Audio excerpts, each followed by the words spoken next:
दोबारा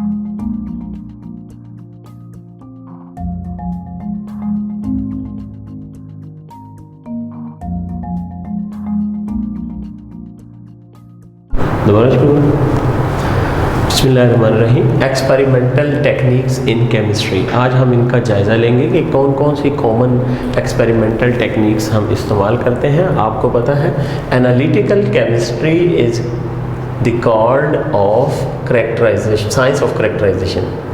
analytical chemistry is called the science of characterisation.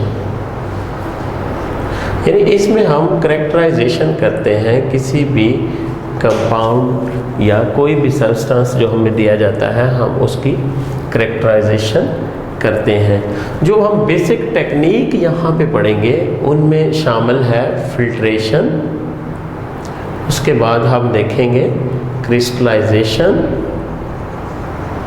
और फिर हम जायज़ा लेंगे सब्लिमेशन का,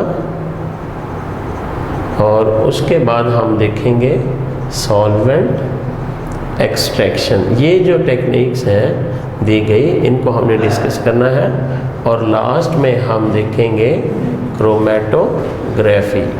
ये 5 टेक्निक हम 1 बाय 1 डिस्कस करेंगे। फर्स्ट ऑफ ऑल हमें पता होना चाहिए एनालिसिस कितनी किस्म का होता है। एनालिसिस 2 किस्म का होता है। एक होता है क्वांटिटेटिव एनालिसिस और दूसरा होता है qualitative analysis.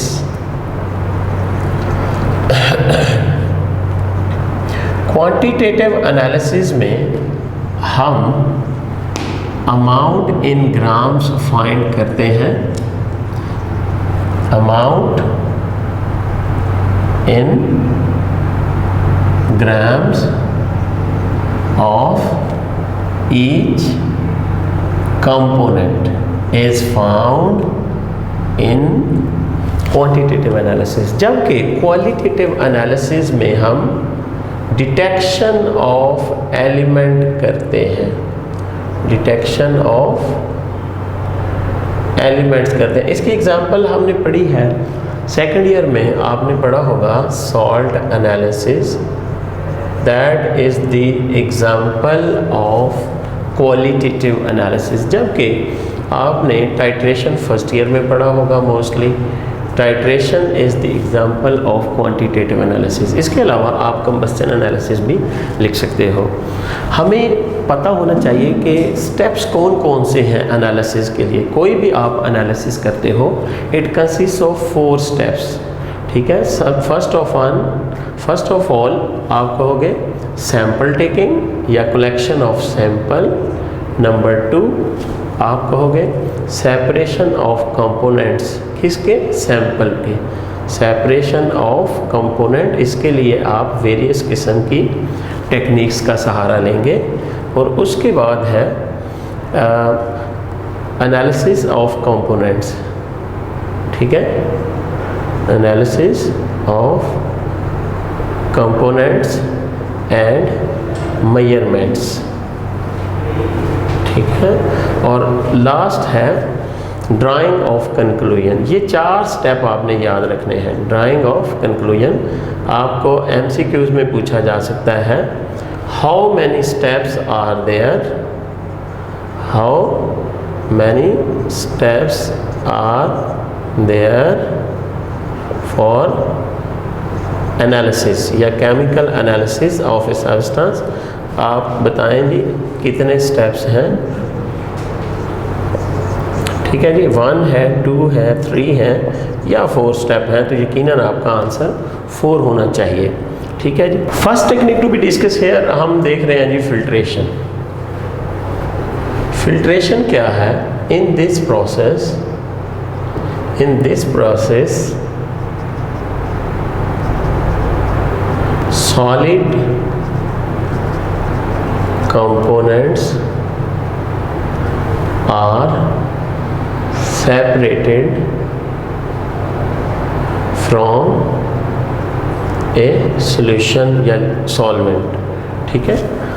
From a solvent कह लें आप या सॉल्यूशन कह लें। तो सॉलिड कंपोनेंट को सेपरेट करने के लिए हम जो प्रोसेस करते हैं that is called filtration. Filtration के लिए मुख्तलिफ प्रोसेसेस किए जाते हैं। फिल्ट्रेशन आप कर सकते हो थ्रू फिल्टर पेपर। आप फिल्टर पेपर लो और उससे फिल्ट्रेशन करो। आमतौर पे हम फ़नल लेते हैं, फ़नल के अंदर फ़िल्टर पेपर लगाया, तो यहाँ पे फ़िल्टर पेपर लगा लो। इसको कैसे फ़ोल्ड करना है, पहले आपने लेंथ वाइज फ़ोल्ड करना है और उसके बाद विड्थ वाइज, और इसमें एक तरफ एक फ़ोल्ड कर लें और एक तरफ 3 फोल्ड कर लें, इसके अंदर लगा दें।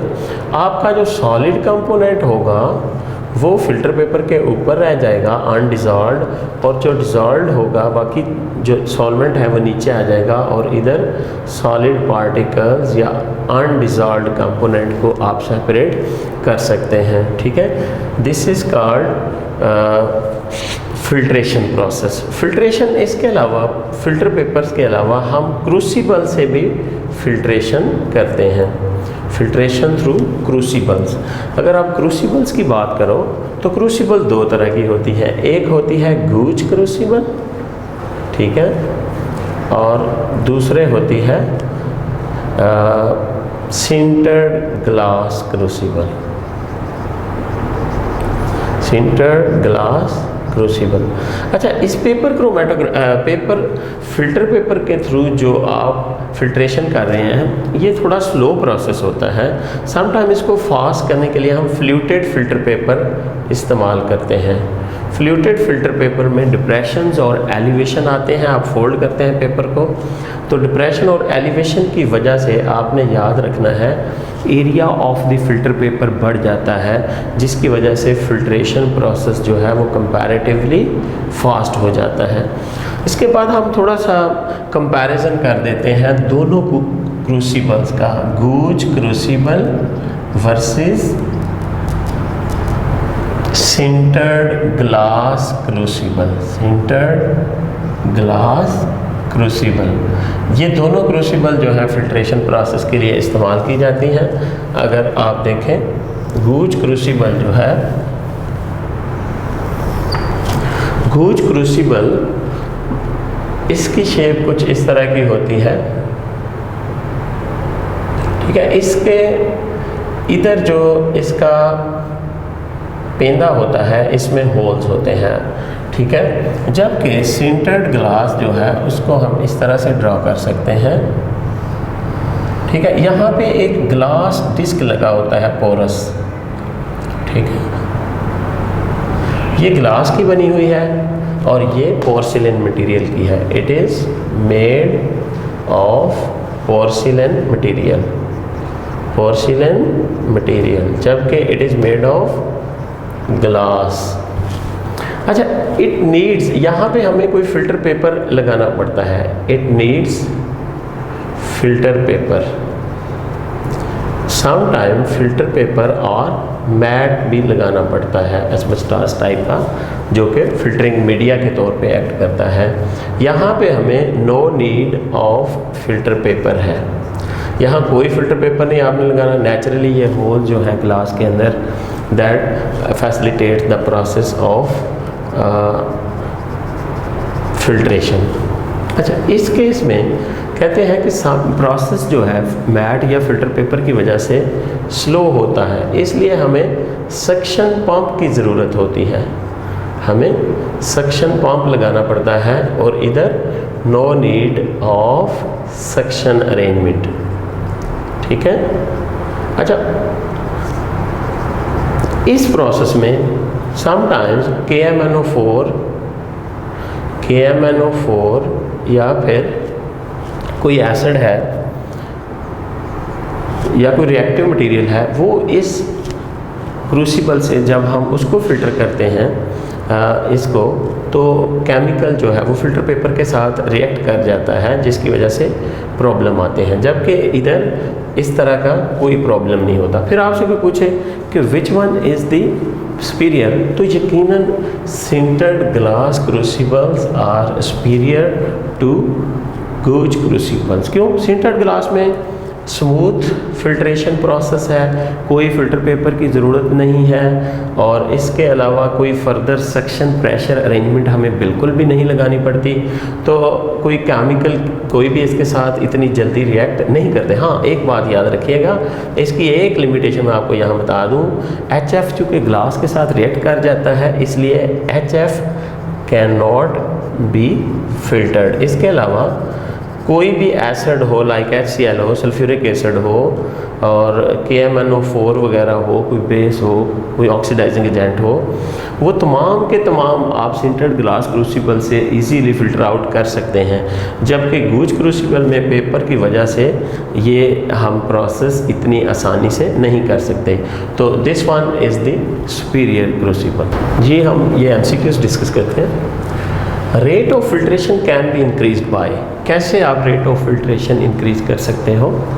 सिंपल पेपर इस्तेमाल करके, या फोल्डेड पेपर इस्तेमाल करके, या फ्लूटेड पेपर इस्तेमाल करके, या all of these. Simple paper से हम रेट ऑफ फिल्ट्रेशन नहीं इंक्रीज, आप ज़्यादा फोल्ड्स करेंगे तो फिल्ट्रेशन और भी स्लो हो जाएगी। हाँ, फ्लूटेड फिल्टर पेपर यानी इस तरह से डिप्रेशन और एलिवेशंस अगर हम बना देंगे, ये अब फनल के अंदर अगर हम लगाते हैं तो इसका एरिया ऑफ कांटेक्ट बढ़ जाता है, जिसकी वजह से रेट ऑफ फिल्ट्रेशन जो है वो इन्हांस कर जाता है। ठीक हो गया जी। Filter paper is selected according to the amount of, किस पे डिपेंड करता है आपने फ़िल्टर पेपर सेलेक्ट करने में, किस चीज़ पे? अमाउंट ऑफ सॉल्यूशन पे, अमाउंट ऑफ वाटर पे, या प्रेसिपिटेट पे, या सॉलिड पार्टिकल्स पे, किस पे डिपेंड करता है? फ़िल्टर पेपर की कितनी ज़्यादा अमाउंट है, ठीक है, वो डिपेंड प्रेसिपिटेट पे डिपेंड करता है कि आपने कौन सा फ़िल्टर पेपर सेलेक्ट करना है, प्रेसिपिटेट किस तरह के हैं, ठीक है ना। तो प्रेसिपिटेट पे ये डिपेंड करता है। उसके बाद Gooch crucible is made up of, हाँ हमने अभी डिस्कस किया कि Gooch crucible is made up of कौन सा मटेरियल? ग्लास, एस्बेस्टॉस, पोर्सिलिन और ऑल ऑफ दिस यकीनन आपको पता होना चाहिए। It is made up of porcelain material. हाँ, अगर आता है सिंटर्ड ग्लास क्रूसिबल, क्यों भाई? सिंटर्ड ग्लास क्रूसिबल, तो फिर आपका ऑप्शन ए होगा, it is made up of glass. अब है estimation of amounts of different elements in a compound is called. आपने एस्टिमेशन अमाउंट करनी है, ठीक है। अमाउंट की एस्टिमेशन के लिए जो एनालिसिस किया जाता है that is called quantitative analysis, not qualitative. हाँ, अगर आपको आ जाता है option estimation of elements of different, ठीक है, estimation of different elements in a compound अगर आ जाए, क्यों भी अब दूसरा ऑप्शन बना रहा हूँ मैं, अगर डिफरेंट एलिमेंट की आपने डिटेक्शन करनी हो, दूसरे लफ्ज़ों में ज़्यादा प्रॉपर वर्ड, अगर डिटेक्शन ऑफ एलिमेंट की बात करो तो क्वालिटेटिव। क्वालिटेटिव के लिए एग्जांपल आपको पता होनी चाहिए, अगर वो पूछ ले विच इज़ द एग्जांपल, तो हमें जो मशहूर एग्जांपल का पता है वो है साल्ट एनालिसिस। और क्वांटिटेटिव के लिए बहुत ही अहम एक एग्जांपल होगी आपके पास, दैट इज़ योर टाइट्रेशन। एक और आपको अगर याद हो तो वो आपने फर्स्ट चैप्टर में पढ़ा है, वो कौन सा एनालिसिस है जी, जिससे आप एलिमेंट की परसेंटेजेस निकालते हो, that is called combustion analysis. इसको हम एलिमेंटल एनालिसिस भी कहते हैं। एक्सपेरिमेंटल टेक्निक्स में हम नेक्स्ट पढ़ रहे हैं क्रिस्टलाइजेशन।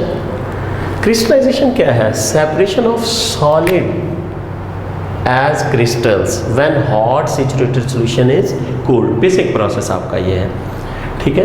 कोई भी चीज़ हम डिज़ोल्व कर लेते हैं और फिर उसको गर्म करते हैं, वो सोल्यूट ज़्यादा सोल्यूबल हो जाता है। लेटर ऑन जब हम उसको कूल करते हैं तो वो प्रेसिपिटेट हो जाता है एज सॉलिड या क्रिस्टलाइज हो जाता है। उसके बाद है प्रिंसिपल क्रिस्टलाइजेशन का क्या है? Very simple, a solute should be more soluble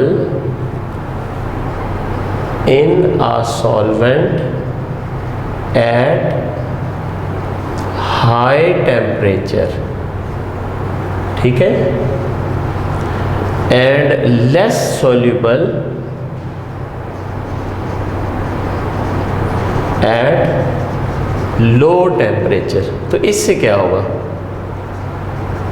so that it could crystallise, so that it could crystallize on cooling, it could crystallize on cooling। भाई हॉट में ज़्यादा सॉल्युबल है। फर्स्ट करें कि सॉल्वेंट में एक सॉल्यूट 100 सेंटीग्रेड पे 50 ग्राम dissolve हो जाता है। जब मैं टेम्परेचर 25 पे लेके आता हूँ तो वो उसकी सॉल्युबिलिटी सिर्फ 10 ग्राम है, ठीक है। 100 सेंटीग्रेड पे 50 ग्राम है और 25 सेंटीग्रेड पे 10 ग्राम है।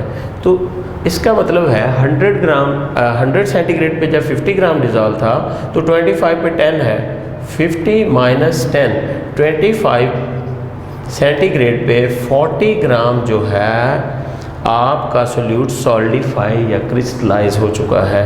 This is the basic principle. A solute should be more soluble in a solvent at high temperature and less soluble at low temperature so that it could crystallize on cooling। ये तो होगा principal. अब choice of a solvent में हमें किन किन बातों का ख्याल रखना होगा, किस तरह का सॉल्वेंट जो है वो क्रिस्टलाइजेशन के लिए इस्तेमाल होता है।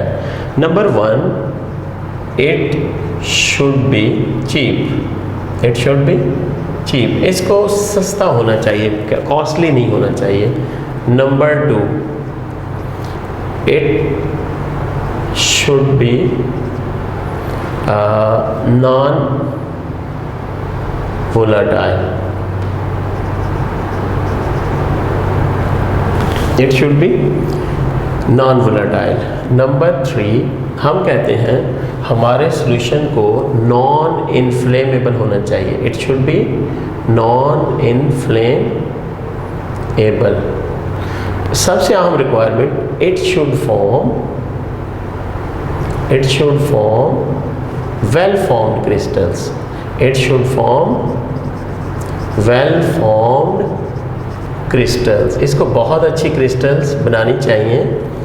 और it should not dissolve, it should not dissolve impurities, इसको इम्प्योरिटीज़ को बिल्कुल भी डिज़ोल्व नहीं करना चाहिए।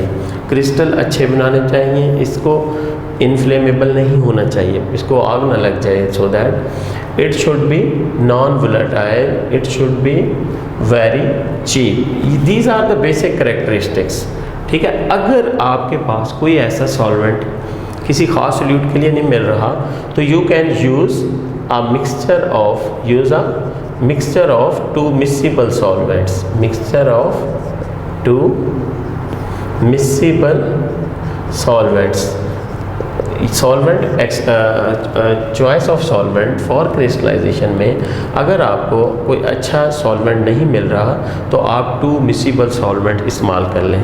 इसकी अच्छी एग्जांपल्स हैं, वाटर है आपके पास एसिटिक एसिड है, इसके अलावा आपके पास ईथर है, इसके अलावा आपके पास एसीटोन है, इसके अलावा एन-हेक्सेन हो सकता है।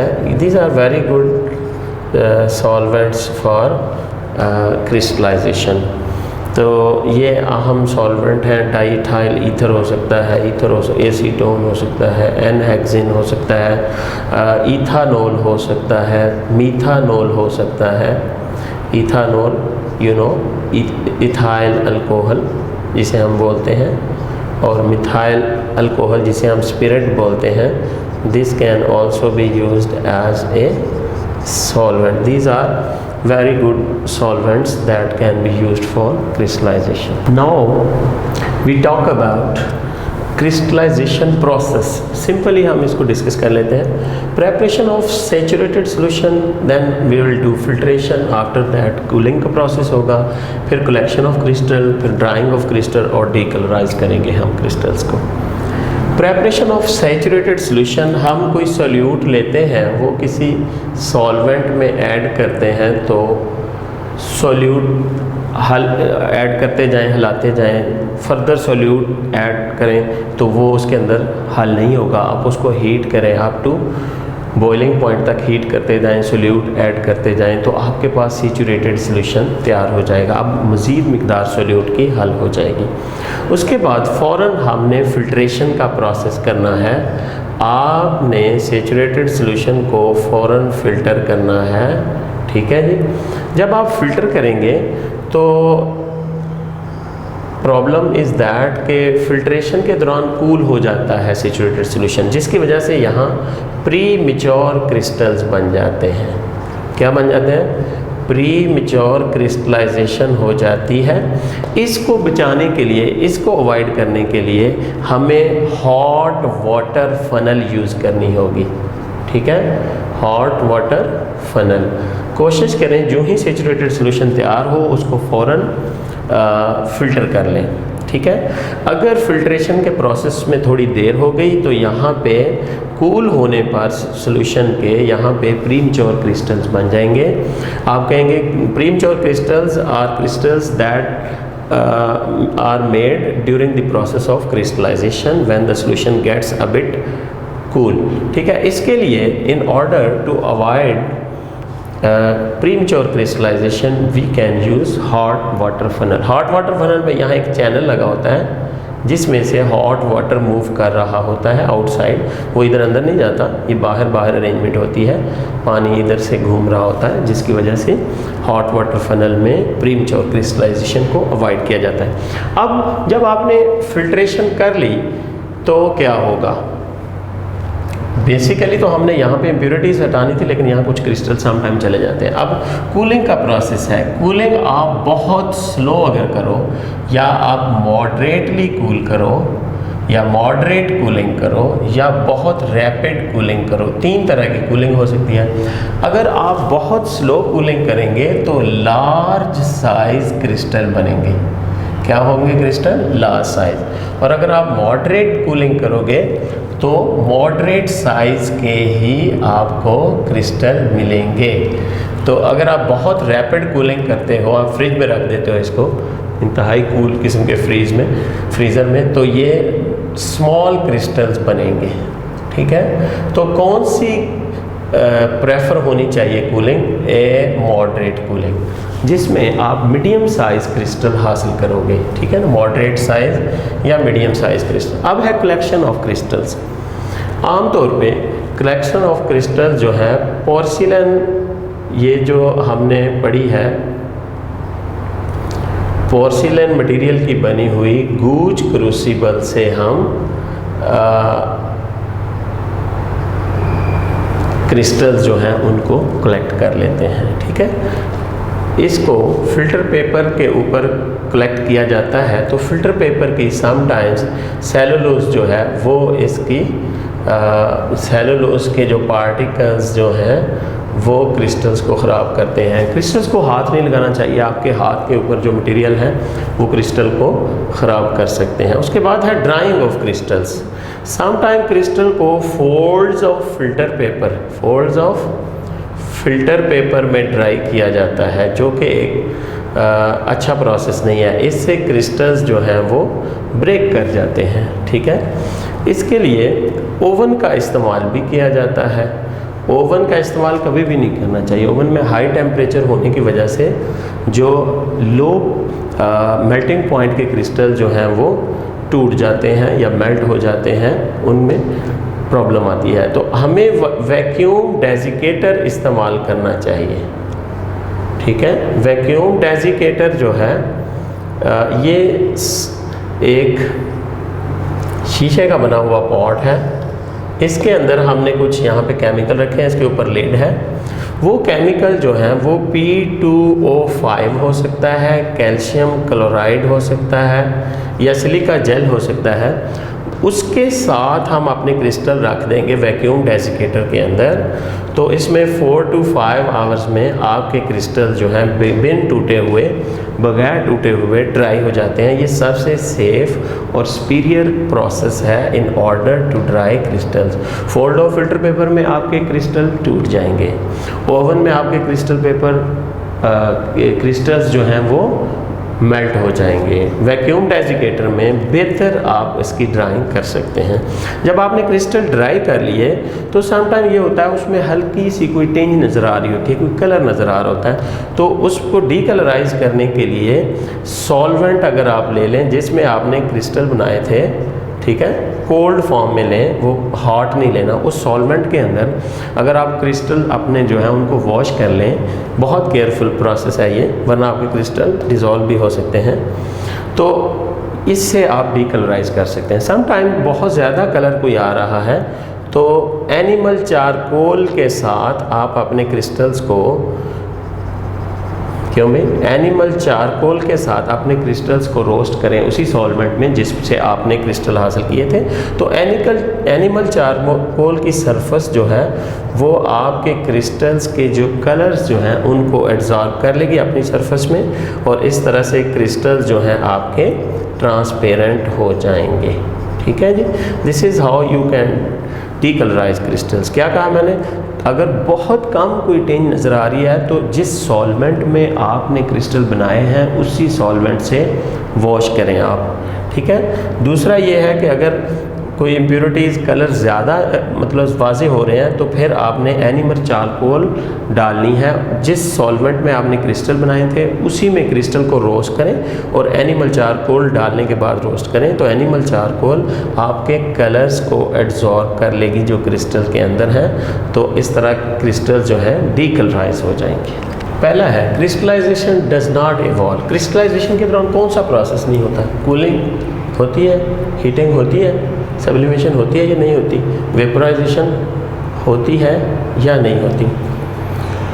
क्रिस्टलाइजेशन के दौरान जो प्रोसेस नहीं होता दैट इज़ सब्लिमेशन का इससे कोई ताल्लुक नहीं होता। ठीक है, वेपोराइजेशन सम टाइम हमें करनी पड़ती है, कोई सॉल्वेंट बहुत ज़्यादा मकदार में हो और हमारे क्रिस्टल ना बन रहे हो तो तब हम थोड़ा सा उसको वेपोराइज भी कर सकते हैं। The solution remains after the formation of crystal is called.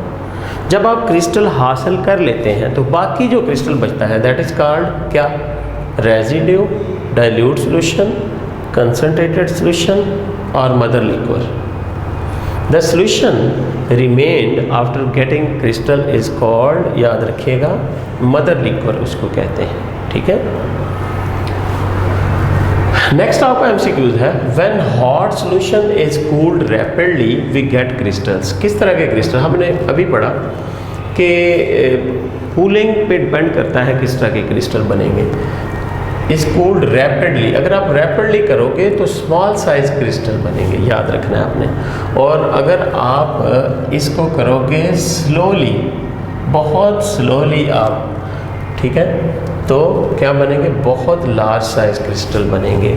और अगर आप करोगे मॉडरेट कूलिंग, ठीक है, अगर आप मॉडरेट कूलिंग करोगे तो मीडियम साइज क्रिस्टल बनेंगे। अगेन सुन लें, अगर आपने रैपिड कूलिंग की तो स्मॉल, अगर आपने स्लो कूलिंग की तो लार्ज, और अगर मॉडरेट कूलिंग की तो मीडियम साइज क्रिस्टल बनेंगे। यानी इससे आप 3 एमसीक्यूज डिफरेंट किस्म के कर सकते हो। Animal charcoal can remove impurities by cooling, heating, absorbing और एडजॉर्बिंग। इम्प्योरिटीज़ को कैसे हटाया जाता है हमें ये पता होना चाहिए। Animal charcoal is a solid, और सॉलिड की सरफेस पे कोई चीज़ एड्जॉर्ब होती है, इसलिए cooling, heating and absorbing nothing to do with it, इनका कोई ताल्लुक नहीं है इधर, बल्कि यहाँ पे हम करेंगे बाय एड्जॉर्बिंग द इम्प्योरिटीज़। कैसे इम्प्योरिटीज़ हटा रहा है ये animal charcoal? By adsorbing the impurities. Next, which method is safe to dry crystals? सबसे सेफ मेथड कौन सा है? डेसिकेटर, ओवन, फिल्टर पेपर, या तमाम सेफ है? सबसे सेफ की अगर बात करें तो वो डेसिकेटर है, और सबसे अनरिलायबल अगर हम बात करें तो वो हमारा ओवन होगा जिसमें हमारे क्रिस्टल्स जो हैं वो मेल्ट कर सकते हैं। क्रिस्टलाइजेशन इज़ अ टेक्निक, क्या है ये? सेपरेशन टेक्निक है, प्यूरिफिकेशन टेक्निक है, या बोथ सेपरेशन और प्यूरिफिकेशन है, या इनमें से कोई भी आंसर नहीं बनता? क्या ख्याल है आपका? तो याद रखिएगा क्रिस्टलाइजेशन बोथ सेपरेशन और प्यूरिफिकेशन इसमें आता है। ऑप्शन आपका सी दुरुस्त होगा। ओके जी। सब्लिमेशन अब हम डिस्कस करेंगे। The process in which a solid is directly converted into vapors without changing into liquid state. This process is called sublimation. Solid is directly converted into vapors without changing into a liquid. आम तौर पे हम कोई भी solid heat करें वो liquid में जाता है और फिर लेटर ऑन वो बॉयल होकर के वेपर्स में जाता है। यहाँ पे सॉलिड डायरेक्टली वेपर्स में जाता है। इसकी क्या रीज़न है? इसकी रीज़न ये होती है, आप कहेंगे सच सब्सटेंसेस कौन से जो सब्लिमेशन शो करते हैं, such substances have high vapor pressure below their melting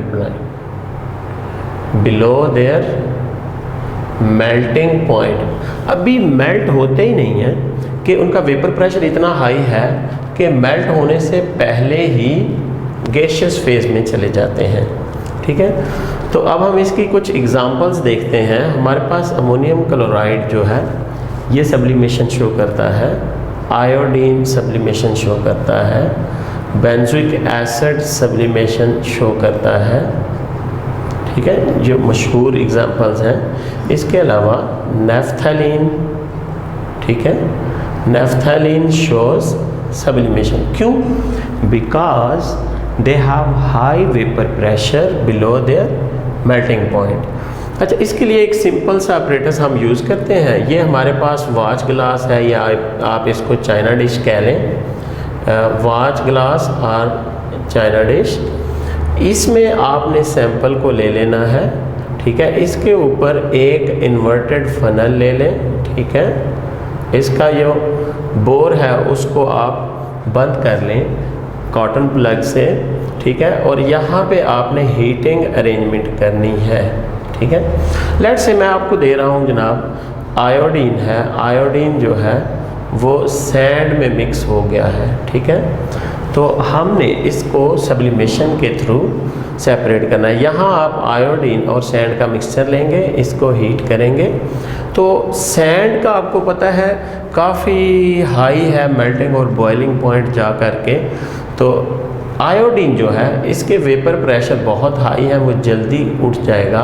और यहाँ हम इसके बाहर एक कूलिंग अरेंजमेंट लगा देते हैं, समटाइम फिल्टर पेपर कूल करके, तो आयोडीन यहाँ पे आके लगना शुरू हो जाता है। सैंड का एक भी पार्टिकल यहाँ से नहीं उठेगा, जबकि आयोडीन यहाँ आके लग जाएगा। This is how you can purify iodine by sublimation process. ठीक है, इस प्रोसेस को हम सब्लिमेशन कहते हैं। और इसी रूल पे, इसी प्रिंसिपल पे जो ऑपरेटस होता है उसको फिंगर ऑपरेटस का नाम दिया जाता है। कोल्ड फिंगर ऑपरेटस जो है that is used for sublimation. ठीक है, तो अब हम कुछ MCQs देखते हैं। Cold finger is used for effective crystallisation, sublimation, filtration और डीकम्पोजिशन। ठीक है, कौन सा प्रोसेस है? Very easy, that is sublimation process के लिए कोल्ड फिंगर का ऑपरेटस हम इस्तेमाल करते हैं। Which of the following is not sublime solid? कौन सा इनमें से सब्लाइम नहीं होता? Ammonium chloride, iodine, naphthalene, ammonium chloride और एलम। ये तीनों जो हैं हमने अभी पढ़ा कि ये तीनों सब्लाइम हो जाते हैं। ठीक है, क्यों हो जाते हैं? आप कहेंगे they have high vapour pressure below their melting points, जबकि एलम जो है ये सब्लाइम नहीं होता। Components of which mixture can be separated by sublimation. ये कोई दो हमने मिक्सचर दिया हुआ है, इसमें कैल्शियम क्लोराइड और सोडियम क्लोराइड है, दोनों सब्लाइम नहीं होते। हाइड्रोजन और वाटर जो है ये भी दोनों सब्लाइम नहीं होते, ठीक है, कोई ताल्लुक नहीं है इनका सब्लिमेशन से। Hydrogen is already in gaseous form, water in liquid form. Blue and red ink दोनों लिक्विड हैं, सब्लिमेशन का इस केस में कोई चक्कर नहीं। हाँ, sand and naphthalene can be sublimation के प्रोसेस से इनको हम सेपरेट कर सकते हैं। सैंड सब्लिमेशन अंडरगो नहीं करेगा, जबकि नेफ्थलीन जो है that will undergo sublimation process. Which does not undergo sublimation? Benzoic acid, iodine, ammonium chloride, KMnO4। भाई बेंजोइक एसिड में सब्लिमेशन होती है, आयोडीन में होती है, अमोनियम क्लोराइड में होती है, किस में फिर नहीं होगी? KMnO4 जो है दैट डजंट अंडरगो सब्लिमेशन। हमारा राइट ऑप्शन ये होगा कि इसमें सब्लिमेशन का process. Now we will discuss another technique that is called solvent extraction. A solute is separated from a solution by shaking the solution with a solvent in which the solute is more soluble। और and पे शर्त क्या है? Added the solvent doesn't mix with the solution। हम आमतौर पे organic chemistry में कोई सिंथेसिस करते हैं तो हमारे पास उसकी आइसोलेशन और सेपरेशन प्रॉब्लम होती है। ये टेक्निक हेल्पफुल होती है, हम किस तरह से प्रिपेयर्ड ऑर्गेनिक कंपाउंड को अलग कर लें, ठीक है। वो सल्यूट जो है किसी सोल्यूशन के अंदर होता है, उसको सोल्यूशन से निकालना मेन प्रॉब्लम होता है। तो उसके लिए हम कोई ऐसा सॉल्वेंट लेते हैं जो सोल्यूशन के साथ इमिसिबल हो, ठीक है। तो होता क्या है कि सोल्यूट लेट से पहले जो है सोल्यूट किसी एक्वस लेयर के अंदर है तो हम ऑर्गेनिक डाल देते हैं उसमें, क्योंकि सोल्यूट हमारा जो प्रिपेयर्ड कंपाउंड है वो ऑर्गेनिक कंपाउंड है। तो इस तरह से वो दोनों लेयर्स के दरमियान डिस्ट्रीब्यूट होता है, जिसको हम कहते हैं कि डिस्ट्रीब्यूशन लॉ गवर्न करता है सॉल्वेंट एक्सट्रैक्शन को। क्या कहा मैंने कि सोल्यूट जो है उसको हमने सोल्यूशन से अलग करना है, एक और सॉल्वेंट डालना है जो कि सोल्यूशन के साथ इमिसिबल होगा, यानी 2 लेयर्स बनेंगी। लेट से आपने तैयार किया है जनाब, आपके पास आयोडीन है, फ़र्ज़ करें वाटर के अंदर है, आप उसको सेपरेट करना चाहते हो। आपको पता होना चाहिए आयोडीन वाटर के अंदर सॉल्युबल नहीं है, लेकिन जब पोटेशियम आयोडाइड डिज़ोल्व करें तो आयोडाइड 3 आयन की फॉर्म में वाटर के अंदर सॉल्युबल है। तो इसका कलर क्या होता है? In triiodide form brown colour होता है। अब हम चाहते हैं कि जो वाटर में आयोडीन है उसको अलग करें, तो हम उसमें CCl4 डाल देते हैं। इस वाले मिक्सचर के अंदर हम CCl4 डाल देते हैं। जब CCl4 डालेंगे तो आपको पता है CCl4 ऑर्गेनिक कंपाउंड है, तो आयोडीन की फॉर्म में CCl4 में ट्राई आयोडाइड आयन I2 की फॉर्म में CCl4 में सॉल्युबल होगा। फ़र्ज़ करें हम यहाँ पे ले लेते हैं, ये हमारा एक्वस लेयर है जिसके अंदर ट्राई आयोडाइड आयन है। जब हम इसमें सॉल्वेंट सेपरेटिंग फनल के अंदर CCl4 लेंगे तो ये वाला iodine in the form of, यानी triiodide form in the form of iodine इधर आएगा। यूँ कह लें कि ट्राई आयोडाइड आयन किस फॉर्म में पाया जा रहा है? आयोडीन ये क्लोरोफॉर्म के अंदर है और ट्राई आयोडाइड फॉर्म जो है ये एक्वस लेयर के अंदर है। होगा ये कि हमारा ट्राई आयोडाइड आयन जो है एक्वस लेयर से ऑर्गेनिक लेयर में शिफ्ट होना शुरू हो जाएगा, क्योंकि इस ऑर्गेनिक में ज़्यादा सॉल्युबल है। तो बेसिकली ये सारे का सारा नहीं शिफ्ट होगा, काफ़ी हद तक ये इसमें शिफ्ट हो जाएगा। हम क्या करेंगे, ये टैप छोड़ देंगे, इसको ड्रेन करेंगे, तो बाकी हमारे पास CCl4 बचेगा। CCl4 के अंदर आयोडीन है, अगर हम CCl4 को एवेपोरेट कर दें तो हमारे पास आयोडीन के क्रिस्टल मिल जाते हैं। A solute distributes itself between 2 solvents in a constant ratio of concentration irrespective of the amount of solute added। यानी किसी सॉल्यूट की कहता है डिस्ट्रीब्यूशन और 2 सॉल्वेंट के दरमियान कांस्टेंट रहती है, चाहे आप जितना भी सॉल्यूट ऐड करो, ठीक है, अमाउंट ऑफ सॉल्यूट एडेड पे डिपेंड नहीं करती। ये आपका डिस्ट्रीब्यूशन लॉ कहता है। डिस्ट्रीब्यूशन लॉ आपकी सॉल्वेंट एक्सट्रैक्शन को गवर्न कर रहा होता है। स्टेप्स क्या हैं? आप सबसे पहले आपने सोल्यूशन कंटेनिंग सोल्यूट ले लिया, जो आपके पास ऑर्गेनिक सोल्यूशन है कोई, ठीक ठीक है। आपके पास कोई ऑर्गेनिक कंपाउंड है किसी सोल्यूशन के अंदर एक्वस लेयर में, उसको हम सोल्यूशन बोल रहे हैं, ठीक है, सोल्यूशन है। फिर उसमें इमिसिबल सॉल्वेंट ऐड करें, ठीक है, CCl4 वाटर के साथ इमिसिबल है।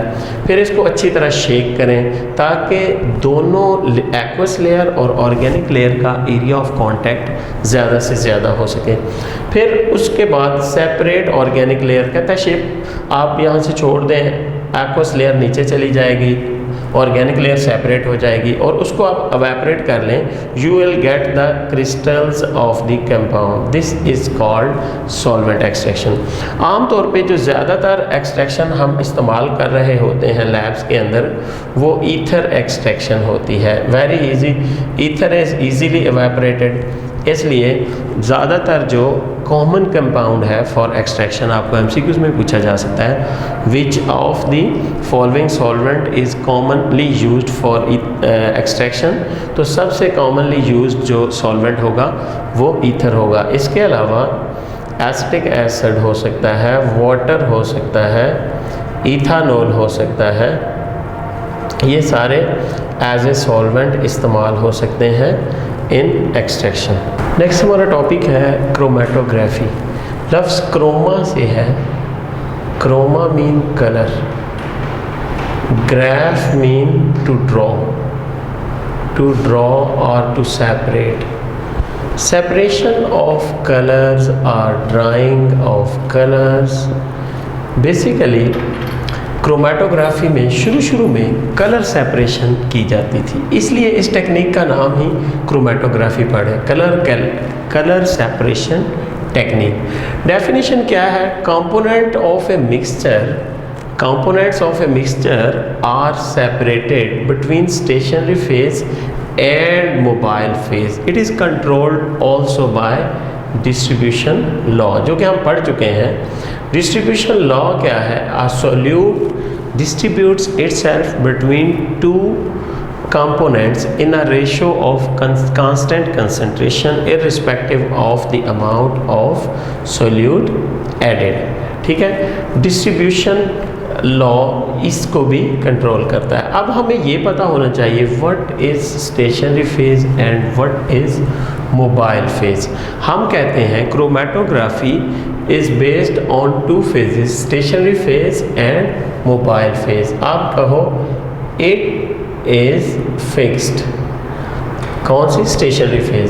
जबकि हम कहते हैं मोबाइल फेज जो है it moves on stationary phase, it moves on stationary phase, it is a solid, ये या तो solid हो सकती है और a liquid, जबकि it can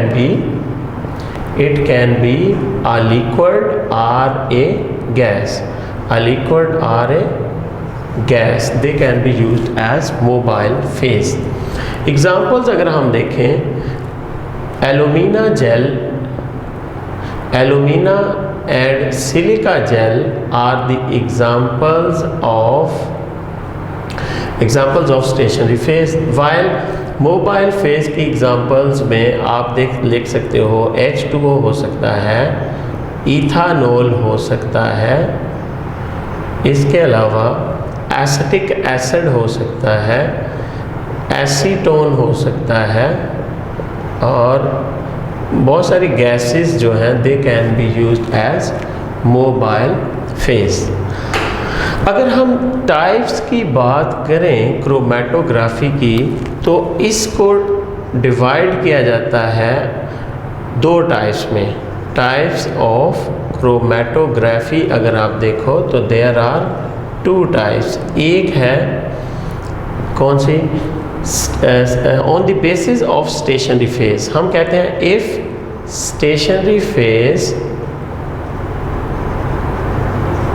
is a solid, if stationary phase is a solid, अगर तो ये सॉलिड है तो it is called adsorption chromatography, it is called adsorption chromatography.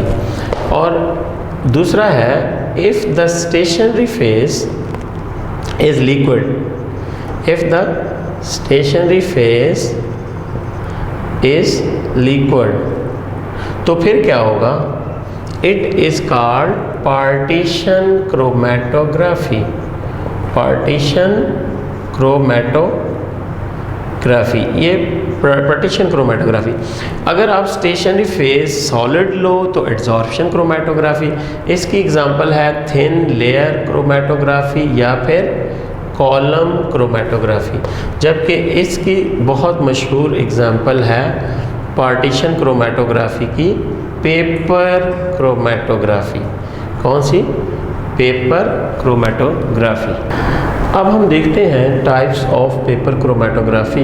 याद रखिएगा, गॉर्डन और मार्टिन ने 1944 में पेपर क्रोमेटोग्राफी पे काफ़ी काम किया था और उनका किया हुआ काम आज तक चल रहा है पेपर क्रोमेटोग्राफी के हवाले से। असेंडिंग, आमतौर पे हम जो अपनी लैब के अंदर क्रोमेटोग्राफी करते हैं उसमें असेंडिंग होता है। जो हमारा सॉल्वेंट है, जो मोबाइल फेज जो है वो नीचे होती है और वो ऊपर चढ़ती है पेपर के ऊपर, ठीक है ना।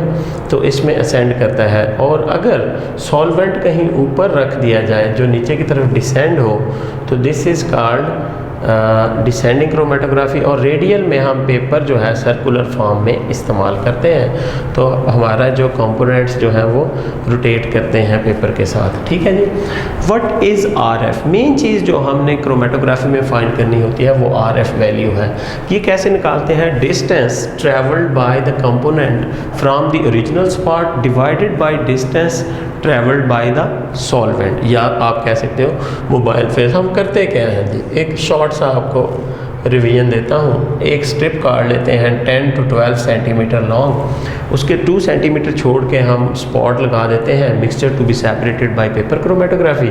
2 सेंटीमीटर छोड़ के हम ये लगाते हैं। तो इसको हम ले जाते हैं जी क्रोमेटोग्राफ के अंदर और इसको फिक्स कर देते हैं।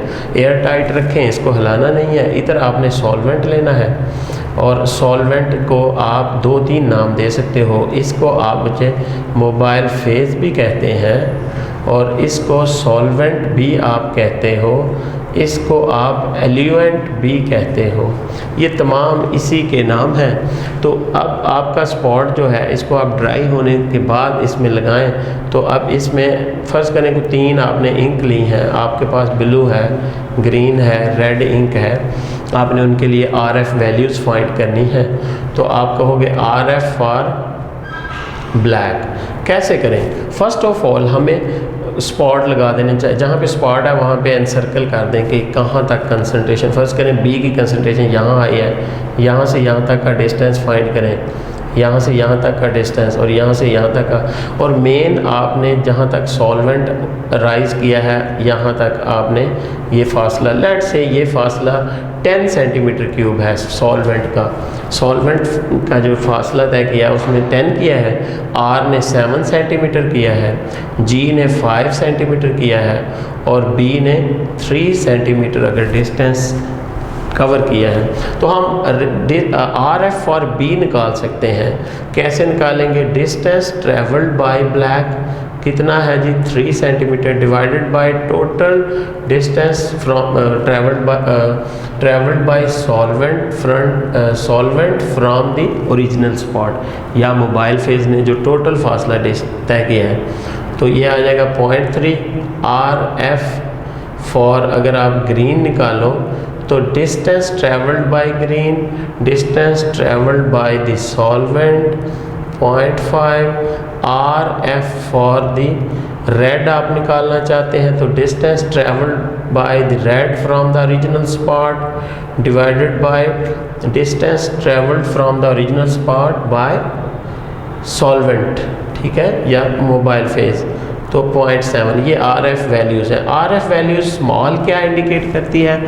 आर एफ वैल्यू लार्ज क्या indicate? If R F value is small it means the आपका कंपोनेंट जो है उसकी ज़्यादा एफिनिटी है मोबाइल फेस के लिए। अगर आपकी आर एफ वैल्यू लार्ज आ रही है और अगर आर एफ वैल्यू स्मॉल आ रही है तो इसका मतलब है आपके कंपोनेंट की स्मॉल वैल्यू मीन बहुत कम मूव हुआ है, इसकी एफिनिटी फॉर स्टेशनरी फेज़ ज़्यादा है, जबकि बड़े वाले की एफिनिटी फॉर मोबाइल फेज़ ज़्यादा है, यानी वो मोबाइल फेज़ के साथ ज़्यादा चलता है। क्रोमेटोग्राफी में हम बहुत सारी किस्म की सेपरेशन कर सकते हैं, मसलन लेड है और कैडमियम आयंस जो है इनकी सेपरेशन हम कर सकते हैं, ठीक है। और इनके लिए एक स्प्रेइंग एजेंट पेपर के ऊपर इस्तेमाल किया जाता है, वो आपने याद रखना है, ठीक है, hydrogen sulphide gas as spraying agent. इसके अलावा आप अमाइनो एसिड्स जो हैं इनकी डिटेक्शन कर सकते हैं, इनकी सेपरेशन कर सकते हैं बाय यूजिंग पेपर क्रोमेटोग्राफी। तो इनके लिए एक केमिकल इस्तेमाल किया जाता है एज ए स्प्रेइंग एजेंट, उसका नाम है निनहाइड्रिन। इसके अलावा आप स्टीरॉयड्स की आइसोलेशन या सेपरेशन कर सकते हो बाय पेपर क्रोमेटोग्राफी स्टीरॉयड्स की। तो इसके लिए हमें rubeanic acid as a spraying agent इस्तेमाल करना होता है। अब आपसे पूछेगा rubeanic acid is use to locate क्या, steroids. Ninhydrin is use to locate amino acids. H2S is used as spraying agent in case of isolation of या separation of mixture of metal ions. अगर आपने metal ions के लिए locating agent इस्तेमाल करना है तो वो H2S, अमाइनो एसिड के लिए निनहाइड्रिन और स्टीरॉयड्स के लिए आपने रुबेनिक एसिड को एज ए स्प्रेइंग एजेंट इस्तेमाल करना होगा।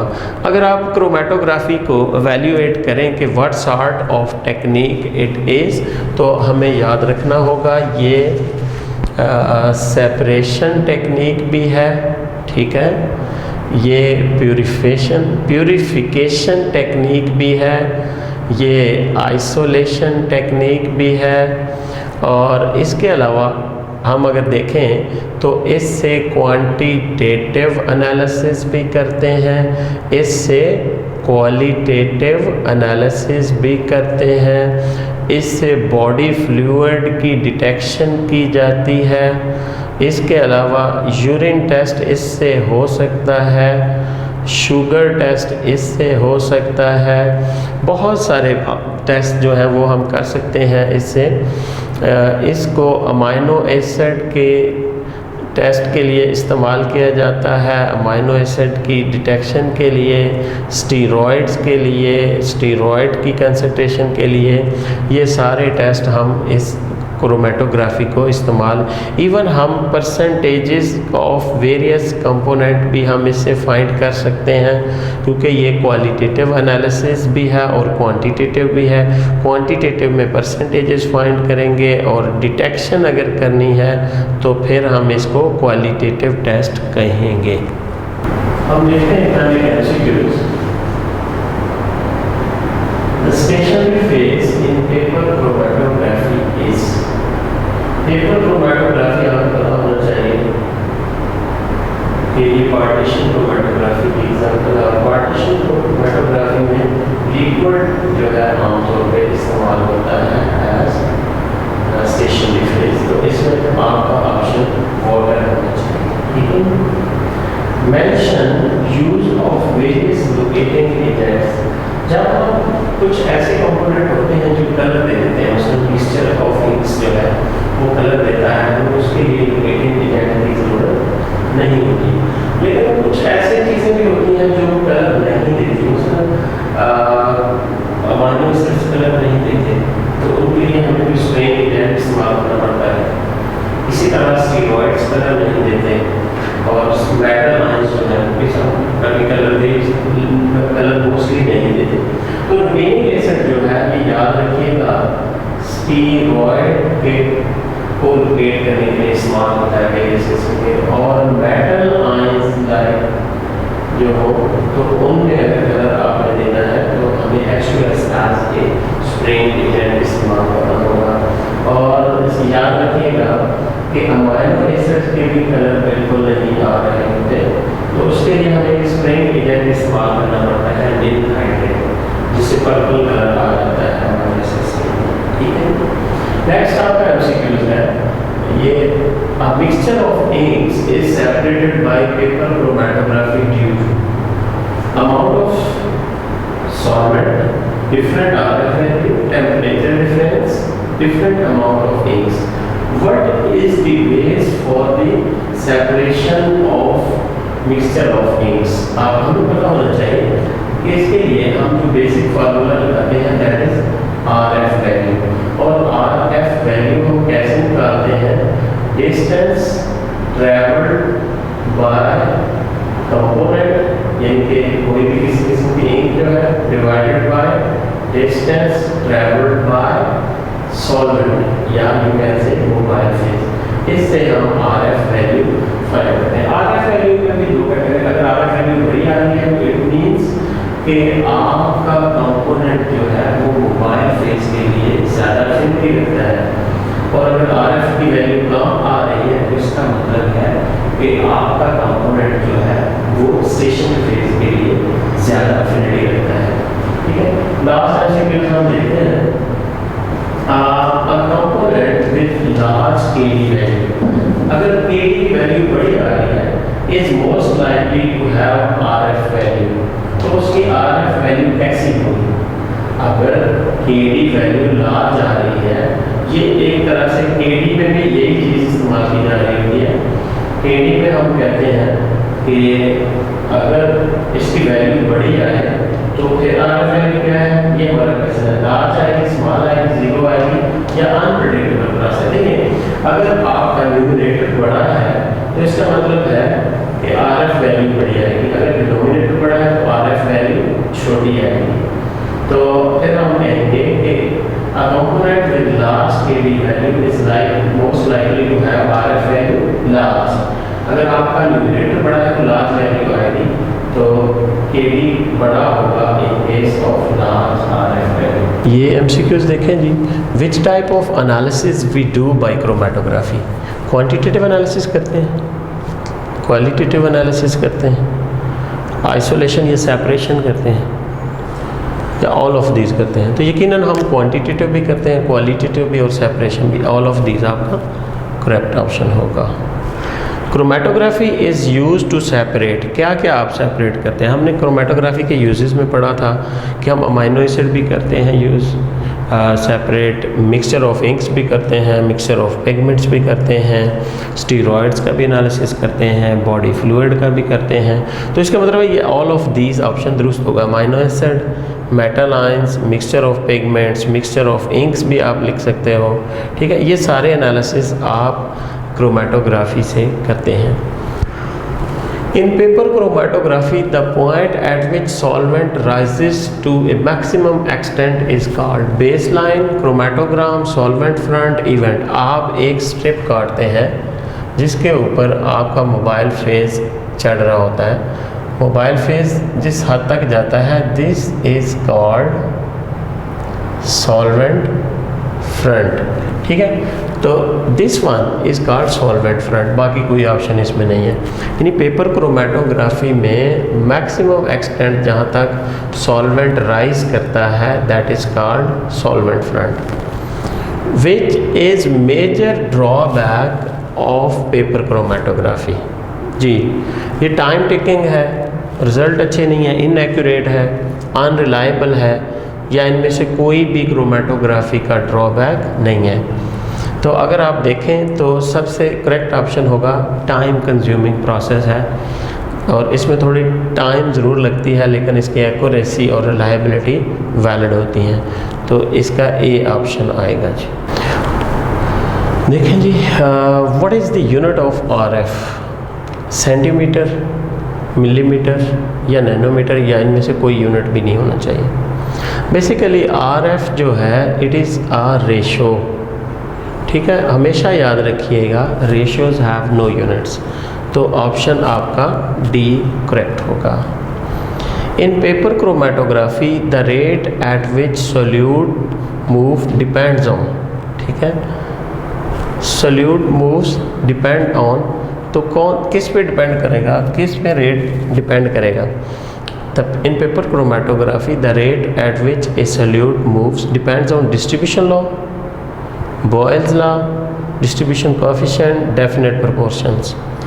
तो यकीनन क्रोमेटोग्राफी को हम समझते हैं डिस्ट्रीब्यूशन लॉ जो है वो गवर्न कर रहा है। तो सोल्यूट कितना मूव करेगा, it will be controlled by distribution law.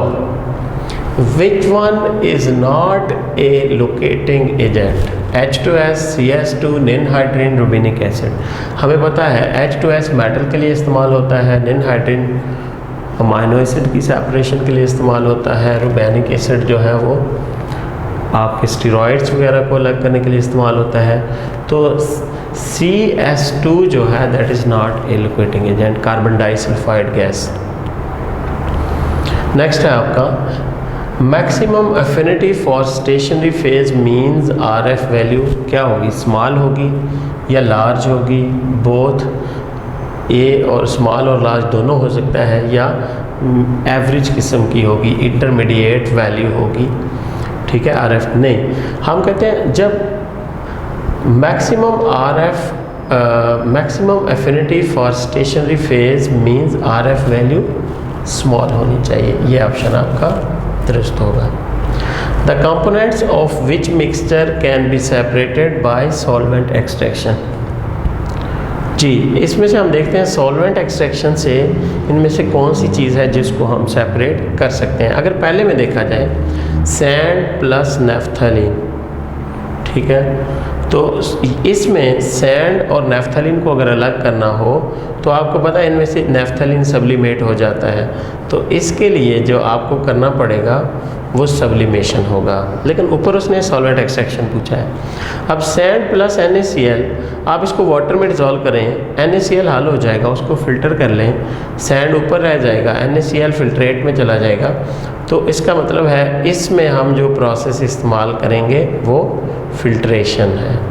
अगर आयोडीन और सैंड आपस में मिक्सअप हो जाते हैं तो सैंड जो है वो बैठा रहेगा और आयोडीन जो है दैट विल सब्लिमेट, तो यहाँ पे भी सब्लिमेशन होगी। तो हमारा जो ऑप्शन है वो सॉल्वेंट एक्सट्रैक्शन होना चाहिए। तो इनफैक्ट आयोडीन और पोटेशियम आयोडाइड, आपको पता है पोटेशियम आयोडाइड किस में डिज़ोल्व होता है, वाटर में, to make I-3 ion in water and potassium ion. तो ये वाला जो एक्वस मिक्सचर के अंदर होगा तो इसको हम सेपरेट कर लेंगे by solvent extraction, by shaking it with CCl4, ये याद रखिएगा। तो हमारा इन सब में से जिसकी सॉल्वेंट एक्सट्रैक्शन हो रही है चारों ऑप्शन में से, तो वो D ऑप्शन है जिसमें हम सॉल्वेंट एक्सट्रैक्शन कर रहे हैं। When an organic compound formed in water is volatile and thermally unstable, it is separated by, एक वोलेटाइल है वो दूसरा थर्मली अनस्टेबल है, तो इसके लिए हमें कौन सी टेक्निक लगानी होगी। हीट करके हम उसको कर नहीं सकते, ठीक है, वोलेटाइल भी है और थर्मली अनस्टेबल भी है, तो उसको हम सॉल्वेंट एक्सट्रैक्शन से सेपरेट करेंगे। ठीक है, what is the colour of try iodide ion in water, क्या कलर होना चाहिए जी ट्राई आयोडाइड आयन का, black, brown, purple, none of this. तो ट्राई आयोडाइड आयन वाटर के अंदर रेडिश ब्राउन कलर बनाता है, ठीक है। और अगर यही ऑप्शन आ जाता है आपको कि आयोडाइड की बजाय आयोडीन इन CCl4, तो फिर आपका ऑप्शन चेंज हो जाएगा, फिर आपका ऑप्शन आएगा पर्पल कलर आ जाएगा, ठीक है। तो लेकिन हम ट्राई आयोडाइड आयन की बात कर रहे थे तो वो ब्राउन, रेडिश ब्राउन होगा। Which one does not undergo sublimation, कौन से में सब्लिमेशन नहीं होती। आयोडीन की बात करें होती है, अमोनियम क्लोराइड में भी होती है, नेफ्थलीन में भी होती है, हाँ NaCl में नहीं होती।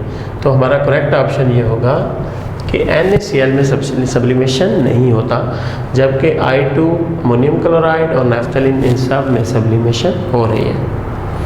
Insoluble particles are separated from a liquid by, एक लिक्विड है उसके अंदर इनसोल्यूबल पार्टिकल, आपने उनको अलग करना है तो वेरी सिंपल, सब्लिमेशन नहीं, सॉल्वेंट नहीं, क्रिस्टलाइजेशन नहीं, बल्कि आपको फिल्ट्रेशन करना होगी। just you do the filtration and insoluble particles are separated.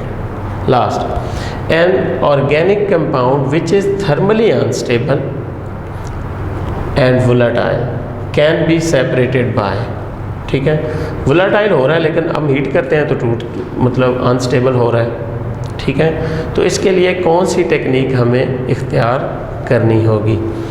तो एक जो थर्मली अनस्टेबल भी है यानी वो वोलेटाइल भी है, तो इसका मतलब है हमें इसके लिए सब्लिमेशन पे जाना होगा।